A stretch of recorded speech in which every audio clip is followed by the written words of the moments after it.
اللہ تعالیٰ نے جب انسان بنانا چاہا نا تو جناب جبریل کو کہا مٹی لے کے آ زمین سے.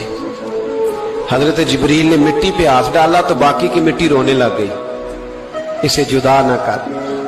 تو جناب جبریل چھوڑ کے چلے گئے. حضرت میکائیل کو بھیجا، مٹی لا. مٹی پہ ہاتھ ڈالا تو باقی کی مٹی رونے لگ گئی، چھوڑ کے چلے گئے. جناب اسرائیل کو بھیجا، مٹی پہ ہاتھ ڈالا تو باقی کی رونے لگ گئی، چھوڑ کے نہ جاؤ. تو حضرت اسرائیل فرمانے لگے تیرا رونا دیکھو کہ رب کا حکم دیکھو. وہ لے گئے، جب پیش کی تو رب کریم نے فرمایا اسرائیل جان نکالنے کی ڈیوٹی بھی تیری، تو مٹی کو لے آنا، باقی مٹی روتی بھی رہے تو روتی رہے.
نبی پاک فرماتے ہیں دو قسم کا سرمایہ جس کو ملا اسے کائنات کی ہر نعمت مل گئی. اور حضور نے فرمایا میں اپنے غلاموں کو نصیحت کرتا ہوں یہ دو دولتیں ایسی ہیں جو اللہ سے مانگا کریں. صبح و شام رب کریم سے ان دو پیسوں کا سرمایہ کا اس خزانے کا سوال کریں. یہ مل گئے تو تمہیں ہر شے مل گئی. یا رسول اللہ وہ کون کون سی چیزیں ہیں؟ فرمایا ایک جس شخص کو اللہ نے معاف کرنے کی دولت عطا کر دی، جو معاف کرنے لگ گیا، جس کی طبیعت میں درگزر آ گیا، جو معاف کرنے لگا، غلطیاں معاف کرنے لگا، جس کو ایک دولت یہ مل گئی. اور دوسرا میرے مصطفیٰ نے فرمایا جسے اللہ نے یقین کی دولت عطا فرما دی. جس کو یہ دو دولتیں مل جائیں، ایک درگزر کرنا، دوسرا رب رسول پہ یقین کامل رکھنا، اسے کائنات کی ہر شے مل گئی. میرے نبی پاک نے فرمایا جب بھی دعا مانگو خدا سے یہ دو نعمتیں مانگا کرو.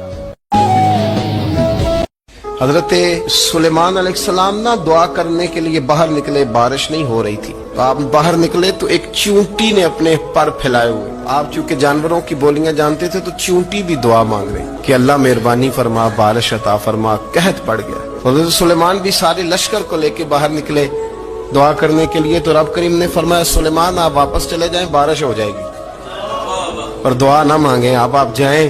حضرت سلیمان نے عرض کی مالک دعا تو مانگ لینے دے، بارش کا تو نے فیصلہ کر لیا تو دعا تو عبادت ہے. تو رب کریم نے فرمایا نہیں آپ جائیں. فرمایا وہ چونٹی کے پھیلے ہوئے بازو دیکھے ہیں نا، تو اگر آپ نے بھی دعا مانگ لی تو چونٹی کے دل میں خیال آئے گا یہ میری دعا سے نہیں برسی، یہ تو سلیمان علیہ السلام پیغمبر کی دعا سے برسی ہے. تو آج میرا ارادہ ہے، قدرت ہے کہ بارش ملے گی پر چونٹی کے کہنے کی برکت سے ملے گی. کیا آپ کو پتا ہے کہ جہنم میں ایک کولڈ پورشن بھی ہے جس کا نام ہے زمہریر، جہاں پر سردی کا عذاب ہوگا. زمہریر میں اتنی سردی ہوگی کہ جہنمی اللہ سے بھیک مانگیں گے کہ انہیں تھوڑی سی گرماہٹ مل جائے. اتنی شدید سردی کہ آپ کی سکن کو جلانے لگ جائے. حضور صلی اللہ علیہ وسلم نے ایک خاص دعا بتائی ہے، اللہم اجرنی من زمہریر جہنم، جہنم کے